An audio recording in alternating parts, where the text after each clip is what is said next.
नूतन विद्यालय सेलू, नवी दिशा नवी आशा वार्षिक स्नेह संमेलन निमित्त सांस्कृतिक स्पर्धा।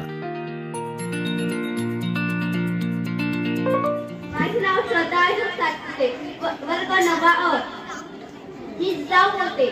माझ्या मातीतील माणसांच्या मनात गुलामीची धारा बसली होती। रेयत निश्चित पडली होती।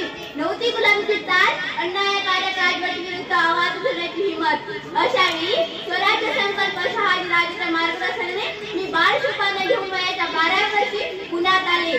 सोबत होते ते जीवभावाचे सहकारी आणि स्वराज्य निर्माण करण्याचा निर्धार। मावळ्याच्या साह्याने आणि शिपाच्या पराक्रमाने याची सुरुवात लवकरच झाली। एक आई म्हणून मला प्रचंड अभिमान वाटतो। स्वराज्याची स्थापना झाली। रेयत सुखाने जगू लागली। अफजल खान, शाहिस्ते खान, सुरधरेचा वेळ आणि औरंगजेब अशा एक संकटावर माझा मुलूक पुरून उरला। माझा शिपाई छत्रपती झाला। मी जाऊ म्हणून एकच विनंती करते, आपणही आपल्या मुलांवर शुभासारखे संस्कार करा आणि घराघरात शुभ घडवा। जगदंब।